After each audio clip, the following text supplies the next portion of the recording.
네, 오늘 여러분과 함께 나눌 말씀은 누가복음 8장의 말씀입니다.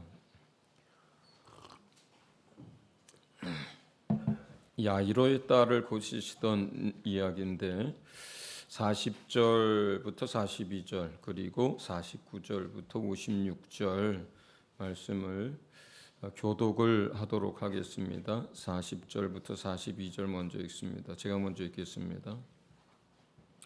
예수께서 돌아오시니 무리가 그를 환영하였다. 그들은 모두 예수를 기다리고 있었던 것이다.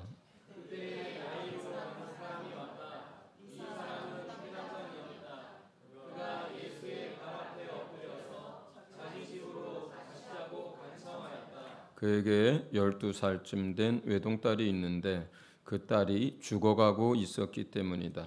예수께서 야이로의 집으로 가시는데 무리가 예수를 밀어댔다. 49절 읽습니다. 여러분 시작.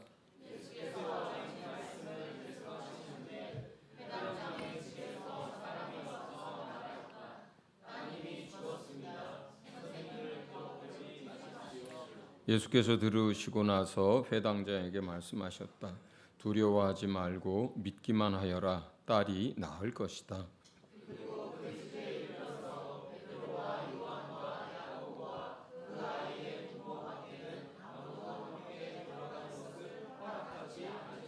사람들은 모두 울며 그 아이에 대해 슬퍼하고 있었다. 예수께서 말씀하셨다.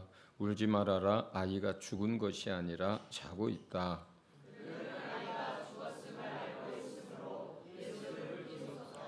예수께서 아이의 손을 잡으시고 말씀하셨다. 아이야, 일어나라.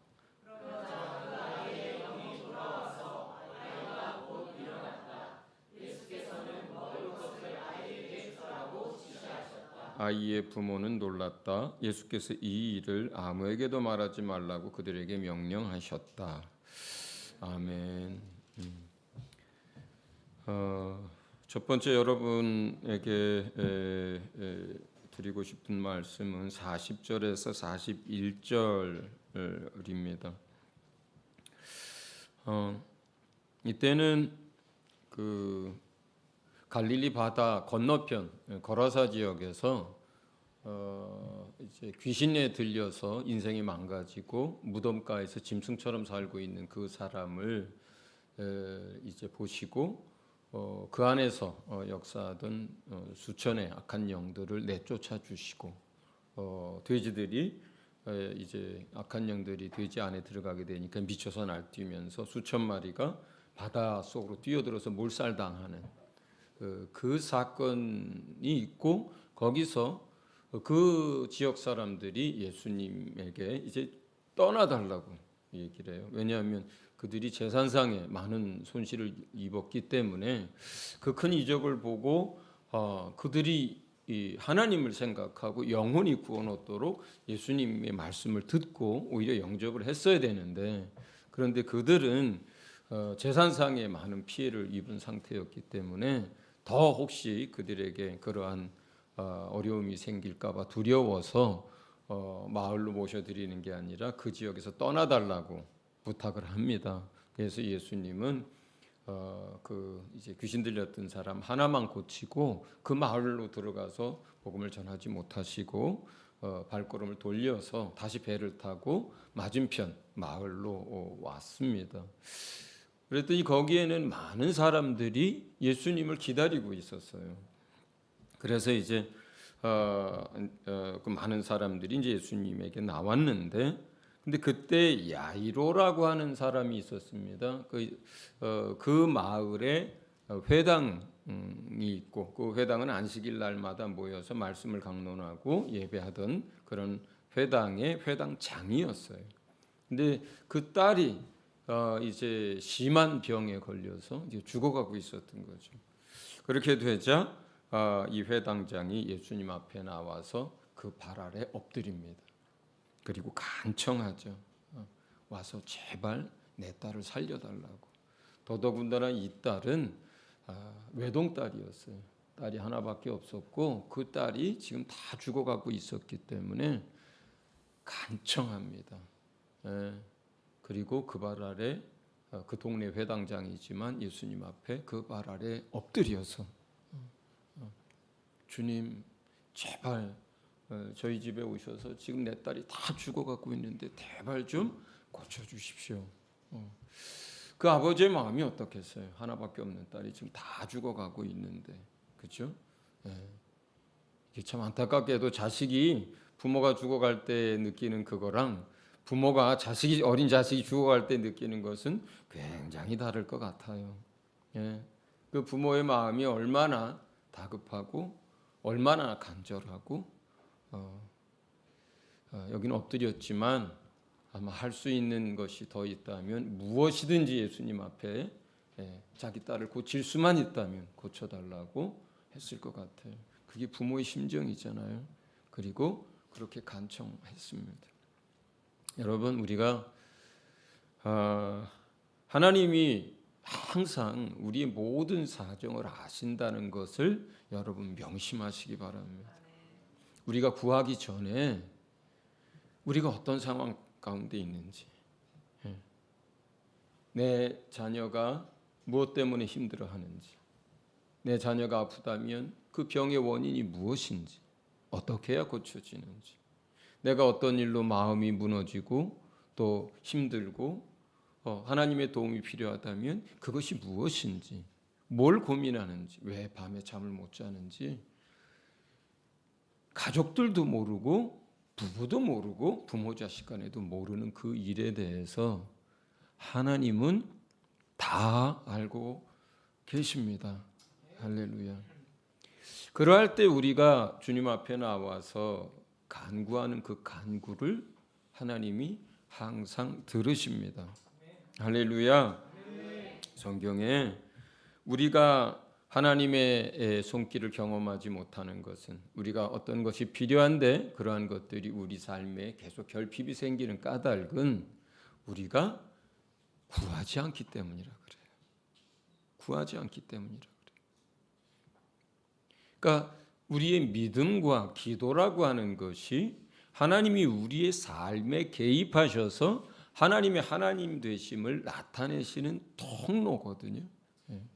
그 기도와 그 믿음이 없다면 만약에 하나님이 그 사람이 하나님을 믿지도 않고 기도하지도 않는데 우리의 사정을 알아서 미리미리 그냥 도와주고 한다면 어떤 일이 일어나길 것 같아요, 여러분? 이거 자기가 잘해서 됐거나 운이 좋아서 됐거나 때가 맞아서 됐다고 생각하지 않겠어요? 그렇잖아요. 하나님께 구한 일도 없어요. 하나님을 그 믿음을 가지고 의지한 일도 없어요. 그런데 그냥 됐어. 쌀이 없는 집에 쌀가마가 덕하니 떨어졌어. 어떤 일들이 안 풀리고 있는데 풀렸어. 그렇죠? 아프고 있던 자식이 병원에 가서 약 한 번 먹었는데 나았어. 그러면 의사가 잘해서 그렇다고 하고 운이 좋아서 그렇다고 하고 자기가 사람을 잘 설득해서 그랬다고 하고 그렇게 생각할 거 아니에요. 그러면 하나님이 어디 있는지 그 사람들이 어떻게 알겠어요? 하나님이 우리를 사랑하는지, 우리의 삶 가운데 함께 하시는지, 그가 우리를 도우시는지 알 길이 없잖아요. 하나님은 항상 따라하세요. 대기 상태에 계시다.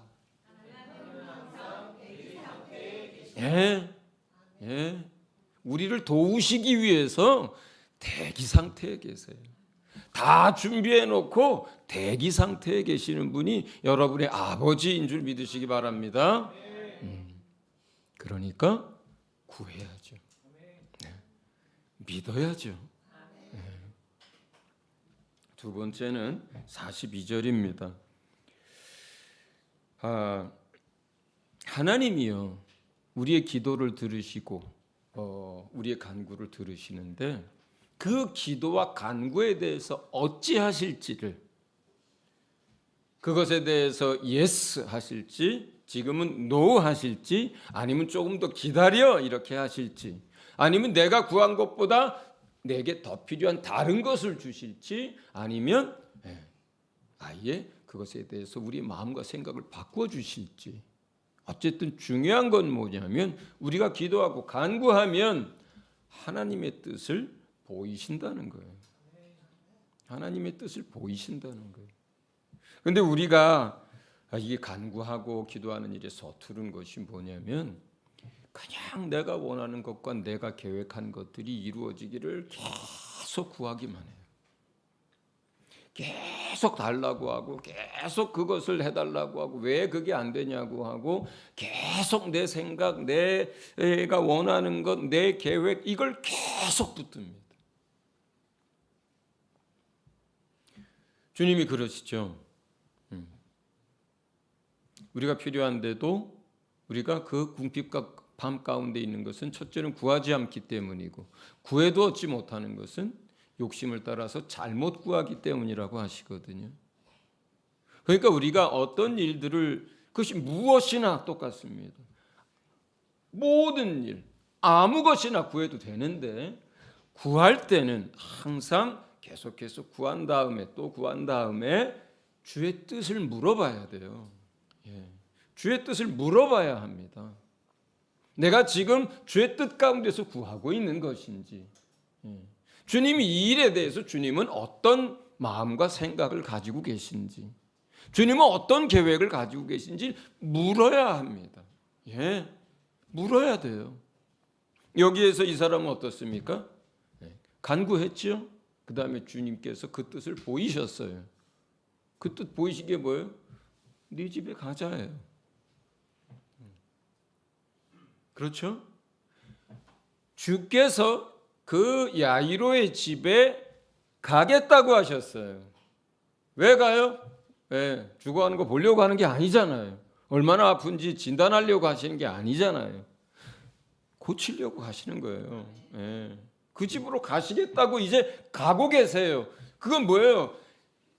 야이로는 간구했고 그 간구를 들으셨고 그 사정을 아셨고 그리고 예수님은 고치시겠다라고 하는 당신의 뜻을 보이신 거잖아요. 그렇죠?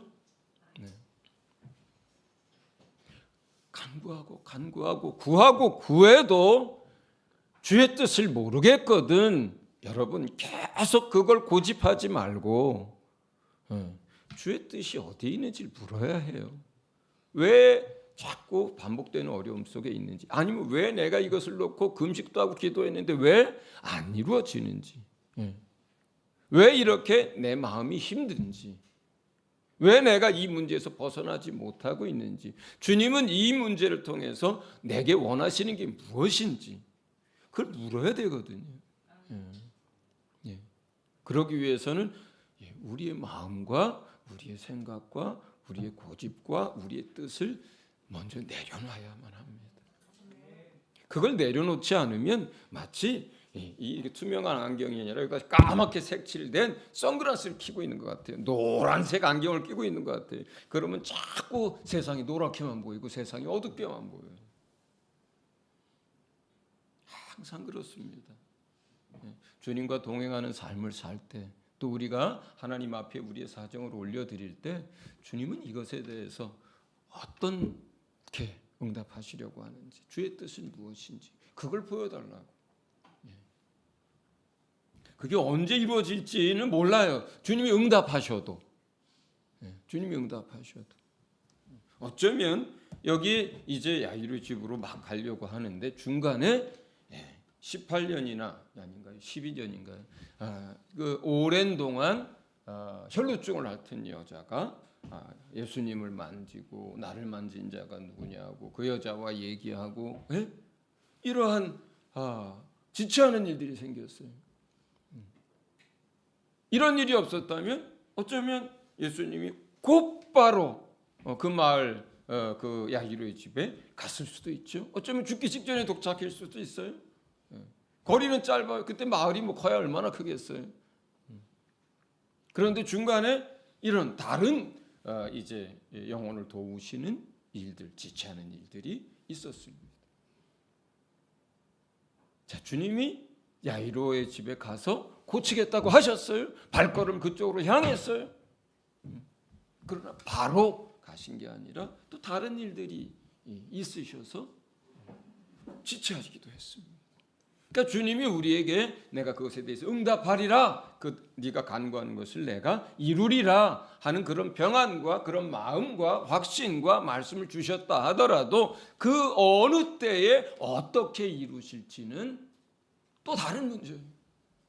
또 다른 문제예요. 그러나 주님이 그 문제에 대해서, 그 일에 대해서 응답하시겠다고 내 마음에 말씀으로든 확신으로든 평안으로든 응답하셨다면 그 일은 뭐예요? 늦더라도 늦지 않는 거예요. 주님이 늦기 전에, 주님의 때에 반드시 그것을 이루십니다. 그리고 그때까지 우리는 또 하나님 앞에 기다리고, 또 마음이 눌릴 때는 기도하고, 또 주님께 맡기고, 이렇게 주님이 이루실 때까지 계속 기도하고 기다리면 되는 거죠. 할렐루야. 그러니까 이 부분이, 이 두 번째 부분들이 익숙하지가 않아요. 그리고 신앙이 어릴수록, 예수님을 이제 만난 지 얼마 안 된 사람일수록, 그 다음에 아주 고집이 세신 분일수록 이게 어려워요. 고집이 셀수록 이게 어려워요. 자기 걸 안 내려놓으니까 자꾸 이제 자기가 원하는 걸 주려고 하니까.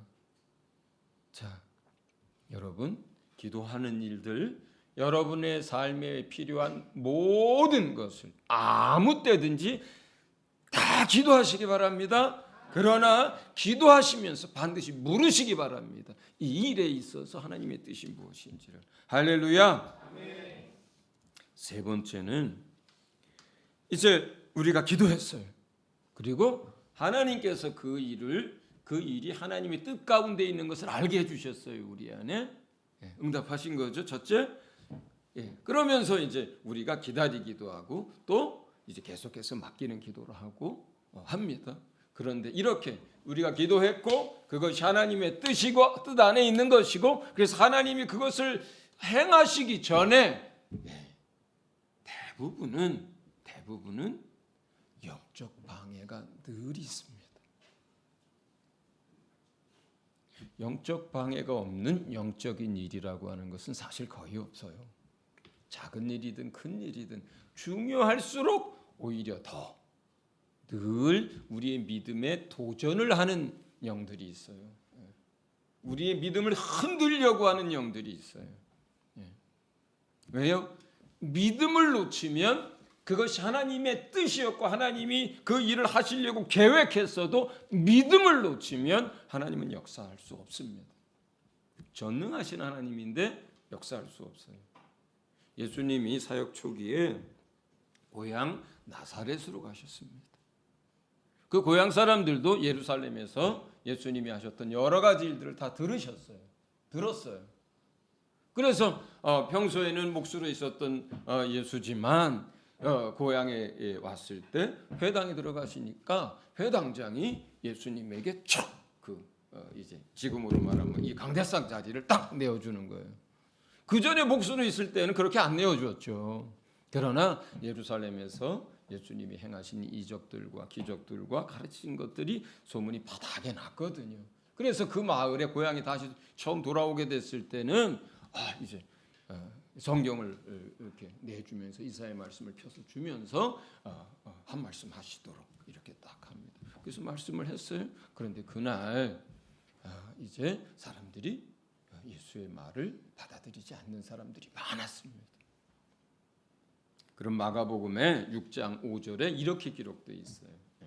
그들이 믿지 않았기 때문에 그 마을에서 많은 사람이 아팠지만 그들이 믿지 않았기 때문에 몇 명 소수의 환자들만 고칠 수 있었어요. 그리고 거기에 이렇게 돼 있어요. 거기서는 아무 기적도 행하실 수 없었다. 세 번역에 그렇게 돼 있어요. 뭐요? 아무 기적도 행하실 수가 없었다예요. 하나님의 능력이 없어서 못 고친 게 아니죠. 믿는 사람이 없었기 때문에 못 고친 거예요. 그렇잖아요.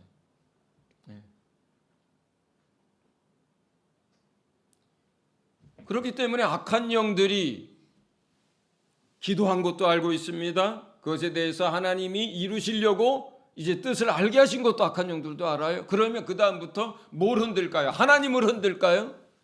아니죠. 하나님이 흔들리는 문제 아니잖아요. 하나님을 어떻게 하겠어요, 악한 영들이. 그러니까 하나님이 뜻을 세웠고 우리 가운데 역사하시려고 했다면 그것은 변하지 않아. 반드시 하나님은 그 일을 행하십니다. 그것이 바다를 가르는 일이든 죽은 자를 살리는 일이든 하나님은 하나님의 일을 합니다. 그런데 문제는 항상 뭐예요? 우리의 믿음이에요.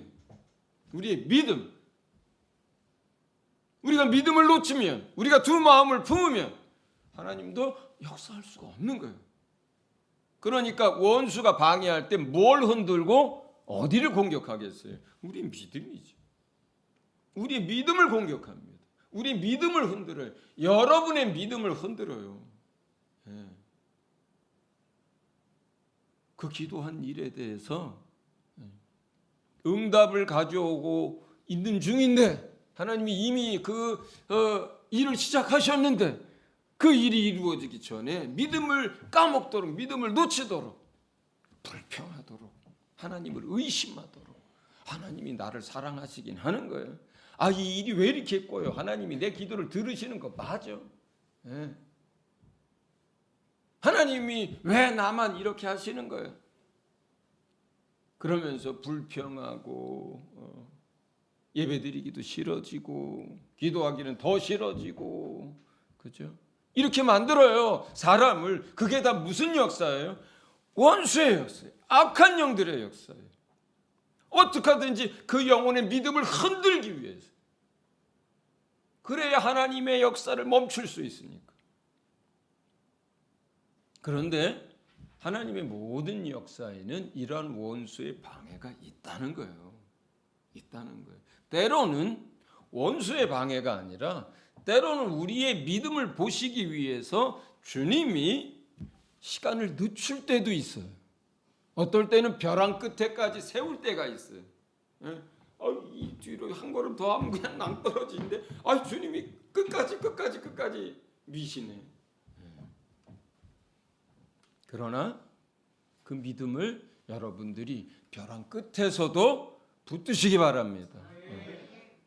그 믿음은 뭐예요? 내가 간구했고 하나님이 이미 어떻게 하시겠다고 하는 뜻을 보여주셨잖아요. 그게 하나님의 응답이에요. 첫 번째 응답이에요. 그걸 끝까지 붙드시기 바랍니다. 네, 그게 하나님의 뜻이고 내가 기도해서 하나님이 그러하시겠다고 했으면 벼랑 끝에서 섰다 하더라도, 그리고 거기서 벼랑 끝에서 응답이 아니라 밀어서 예수님이 벼랑 뒤로 밀어서, 그래도 괜찮습니다. 그래도 거기에 뭐가 있어요? 구름으로 받쳐주든 천사들이 받쳐주든 받쳐줍니다. 할렐루야. 2달 전인가 몸이 회복이 다 안 된 상태에서 컨퍼런스는 잡혔고 간 김에 바이블 아카데미도 1월, 2월에 시작을 해야겠고, 그래서 주님께 물었어요. 이번에 간 김에 바이블 아카데미를 어떻게 하면 좋겠습니까? 간 김에 비행기 값도 아낄 겸 그냥 이번에 했으면 좋겠는데 주님 생각은 어떠십니까? 이렇게 물었어요. 저희 소파에 앉아서 햇살이 드는 창가에서 아침에. 근데 주님이 내 마음에 평안을 주시고 확신을 주셨어요. 그래 해도 된다는 그런 강한 마음을 주셨어요. 그래서 제가 그것을 이제 응답을 받고 이제 라오스에다가 통역하는 사람이 일정은 괜찮은지, 현재 사역자들은 그때에 가능한지, 그 다음에 내가 건강이 아직도 충분하지 않아서 첫 주에는 이번에 30도였어요. 근데 둘째 주에는 35도였어요. 그래서 지난번 했던 그런 에어컨 없는 곳에서 하면은 내가 또 문제가 생기니까 환경을 다 바꿔서 에어컨도 있고 또 이렇게 안전한 장소에서 멀리 가지 않는 곳, 이런 모든 것들을 가능하냐고 물어봤어요. 그랬더니 뭐 일주일도 채 안 돼서 가능하다는, 이제 모든 게 다 가능하다고 이제 응답이 왔어요. 그래서 그것도 이제 응답이죠.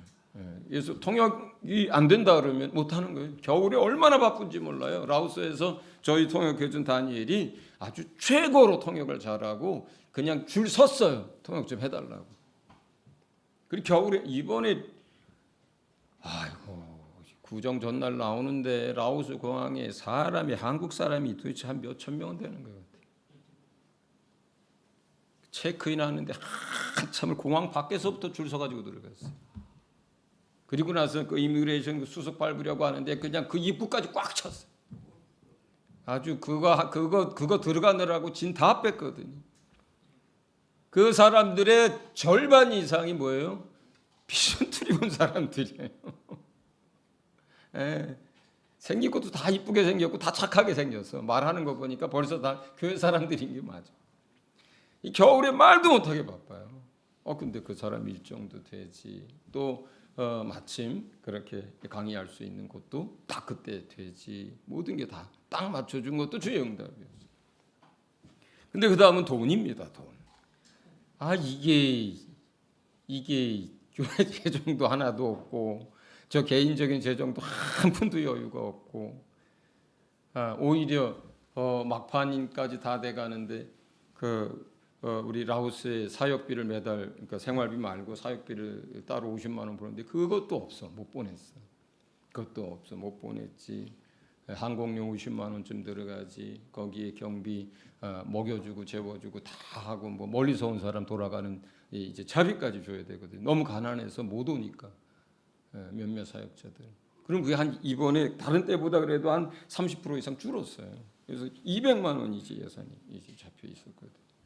그러니까 도합 300만 원이 필요한데 진짜 어떻게 된 게 이제 한 달 남았을 때도 아무런 그게 없고 열흘 남았는데도 아무것도 없고 그리고 출발하기 하루 전 오전이 됐는데 통장을 살펴보니까 여전히 50만 원은 부족하고 또 이번에 그 250만 원 나머지 그것이 하나도 없어. 저라도 돈이 있으면 그냥 어차피 아버지 일이고 하니까 그걸 가지고 할 텐데 저도 단 한 푼도 그게 없어. 그래도 평안하고 그래도 기도의 줄을 놓지 않는 까닭은 뭐 때문이냐면 그 앞서서 응답하신 응답 때문이에요. 내가 그것을 하기로 결정했을 때 그때 주님으로부터 내가 기도했고 주님으로부터 마음에 확신을 주셨거든. 그리고 그 여러 가지 변수들을 다 주님께서 맞춰 주셨거든. 그러니까 이건 주님의 뜻인 거죠. 주 뜻 안에 있는 거예요. 그러니까 주의 계획 안에. 그래서 출발하기 하루 전날 그런 생각을 했어요. 갈 때까지 안 채워지면 가서라도 채워주시겠지. 어쨌든 비행기는 카드로 끊었으니까. 근데 그날 출발하기 하루 전날 오후에 제가 300만 원을 하나님께 기도했는데 또 우리 사역자분들도 함께 기도하고 그 300만 원이 정확하게 채워졌어요. 다른 이제 동역하시는 분을 통해서. 그러니까 그 하루 전날은 저한테는 여기 벼랑 끝하고 똑같은 거예요. 이제 내일 출발해야 돼. 근데 저는 생각하기를 이 벼랑에서 한 걸음 더 떼도 그래도 괜찮다. 거기 가서라도 내가 필요할 때 주님이 반드시 채워주실 거다. 일단 간다. 그 얘기를 한 일주일 전이니까 아들하고 집사람한테 했더니 아들이 뭐 제가라도 어떻게 해볼게요. 뭐 집사람이 어떻게 좀 땡겨서라도 어떻게 해보겠다고. 일단 기다려라. 비도도서 그렇게 하지 말고 기다려라. 하나님이 일하실 거다.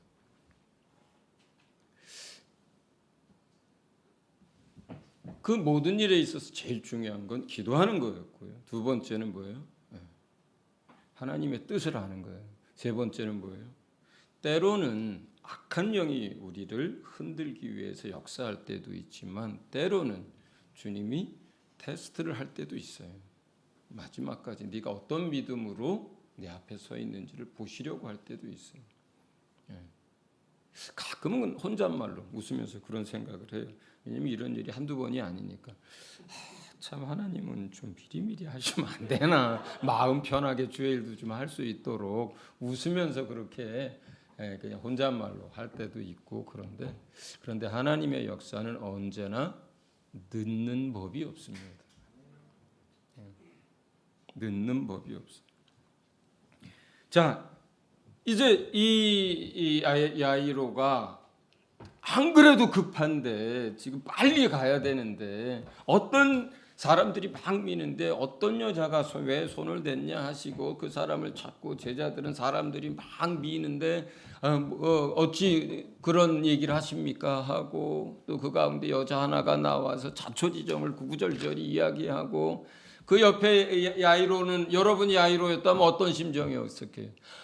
급한데 왜 저 여자는 지금 또 그러고 예수님은 지금 당장 빨리 가셔야 되는데 내 딸 다 죽어가는데 여기서 지금 막 이러고 있지 않았겠어요? 당연히 그랬을 것 같아요. 얼마나 가셔야 되는데. 그리고 이제 그 12년인가 앓고 있던 여자를 이제 평안하게 다 고쳐주신 다음에 돌려보냈어요. 그리고 이제 가려고 하는데 집에서 사람이 왔어요. 당신의 딸이 좀 전에 죽었습니다. 더 이상 선생님을 괴롭게 하지 마십시오. 여러분 같으면 그때 심정이 어땠겠어요? 철컹하고 가슴이 내려앉죠. 이미 죽었대. 병 들었을 때 고쳐달라고 하는 믿음하고요, 이미 죽었는데 그걸 가지고 나가는 믿음은 전혀 다른 믿음입니다. 그 상황이 어떤 상황인 거예요? 이제 다 끝났다. 이제 끝났구나. 절망합니다. 그리고 가지고 있었던 희망을 잃어버릴 수 있는 상황이 되는 거예요.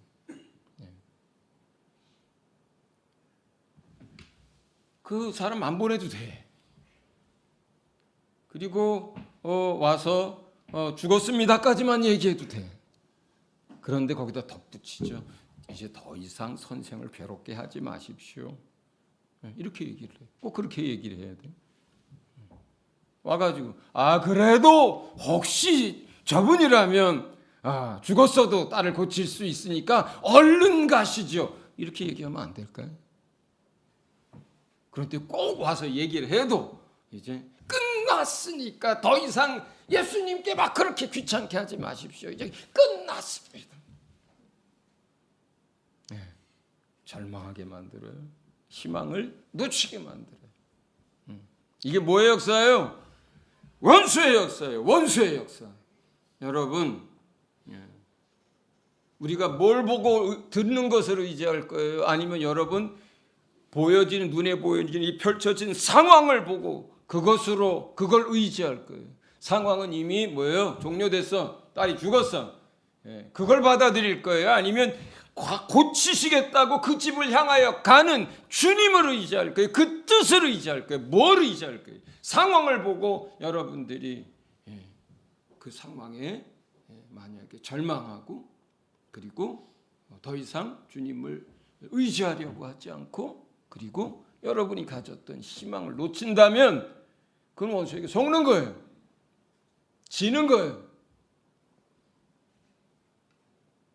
믿음을 놓치면 지는 거예요. 그런데 한번 생각해 보자고요. 주님이 야이로 집에 가겠다고 하셨고 가고 있던 중이에요. 그게 주의 뜻이. 그렇다면 어떻게 됩니까? 주께서 그렇게 뜻을 세우셨다면 죽어도 살겠고 죽어도 살겠고 아직 죽지 않았으면 주께서 고칠 거라고 하는 그 믿음을 우리가 붙들어야 합니다. 붙들어야 합니다. 상황이 아무리 세상 사람들의 객관적인, 세상 사람들의 의학적인, 세상 사람들의 어떤 그것이 아무리 무슨 말을 할지라도 우리의 믿음은 그 현실과 상황을 보고 판단하는 게 아니라 하나님의 뜻을 믿는 믿음입니다. 할렐루야. 하나님이 고치시겠다고 하면 고치는 거예요. 살리겠다고 하면 살리는 겁니다.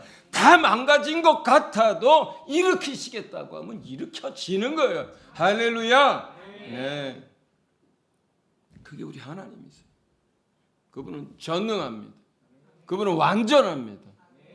뜻을 세우신 것을 우리가 믿기만 하면 그분은 반드시 그 일을 행하시는 하나님인 줄 여러분 아시기 바랍니다.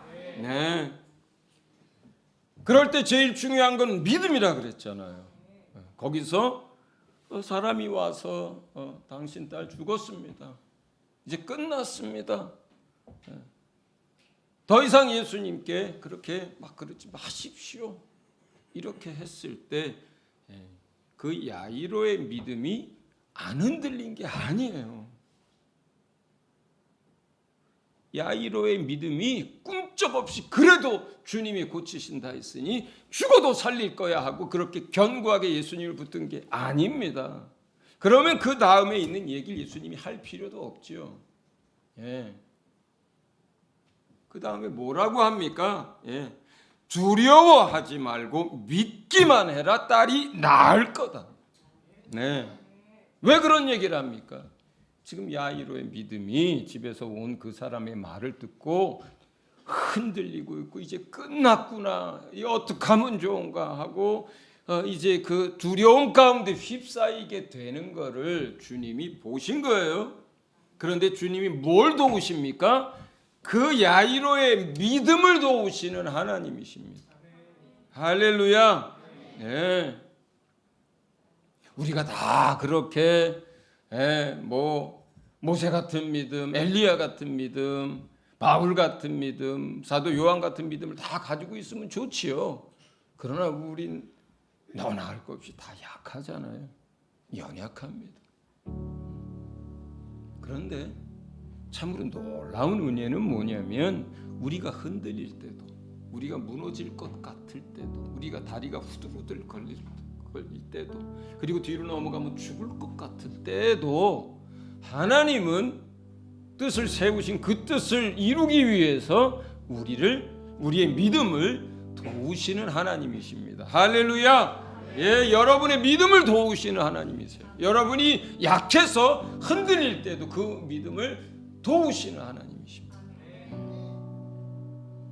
집에 도착했는데 사람들이 막 고글하고 울고 있어요. 이제 그 부모와 제자 셋을 데리고 그 방으로 들어가려고 하는데 이제 사람들이 그 앞에서 막 울고 있습니다. 거기 있는 사람들 다 똑같죠. 다 틀렸다, 다 죽었다 그러고 울고 있습니다. 예수님이 여기 말씀하십니다. 죽은 것이 아니라 잔다. 하나님 앞에는 죽은 자가 없어요. 하나님 앞에는 그 영혼들이 다 살아있는 자와 동일합니다. 육체 죽음이라고 하는 것은 영적 잠이 빠지는 것인지 그것이 소멸되는 것이 아닙니다. 영혼이 사라지는 게 아니에요. 영혼이 죽는 게 아니에요. 육체 죽음이라고 하는 것. 예수님이 이렇게 얘기하셨더니 거기에 있던 사람들이 어떻게 반응을 해요? 비웃습니다. 조롱합니다. 그렇게 되면 어떻게 돼요? 또 야이로의 마음은 그래도 혹시나 하고 주님이 믿기만 하라고 하니까 그걸 의지해서 집까지 왔습니다. 희망을 놓치지 않았습니다. 그런데 거기에서 죽었는데 잔다고 하십니다. 그 얘기를 듣고 거기에 있는 친척들 또 뭐 가족의 다른 사람들 이웃들이 막 뭐예요? 픽픽하고 비웃습니다. 조롱합니다. 자기는 뭘 자? 이미 죽었는데. 그럴 때 야이로는 또 어떻습니까? 믿음이 좋아서 아니라 예수님이 살릴 거다 이렇게 하지 않죠. 그때도 또 한 번 흔들립니다. 사람들이 다 비웃고 있거든요. 그렇지 않겠어요? 여러분 같은 그런 상황에서 사람들이 비웃고 이미 죽은 걸 다 알고 있고 다 고글하고 있는 판에 죽은 게 아니라고 하니까 다 비웃죠. 그 비웃는 소리와 그 말들과 그 눈빛들이 야이로를 향할 때 야이로가 다시 흔들리죠. 그러나 그때도 야이로는 됐습니다. 주님 이렇게 얘기 안 하고 흔들리지만 다시 주님을 붙듭니다. 그리고 예수님을 따라 그 방으로 들어갑니다. 예수님이 명령합니다. 아이에게 아이야 일어나라 달리다금 이랬을 때 아이의 영이 돌아와서 아이가 살았다 그래요. 할렐루야. 우리가 믿기만 하면 믿음을 놓치지만 않는다면 하나님의 완전하신 것과 그 전능하신 것과 여러분을 도우시는 그 손길을 경험하게 될 줄로 믿습니다. 우리 같이 이 시간 말씀을 기억하면서 우리의 연약함을 아시는 주님 날마다 우리의 믿음을 도와주시도록, 그리고 우리가 늘 기도하고 하나님의 뜻을 분별하고 하나님의 살아계신 그 역사를 우리 삶에서 경험하는 우리 모두가 될 수 있도록 같이 한 목소리 기도하겠습니다. 하나님 아버지,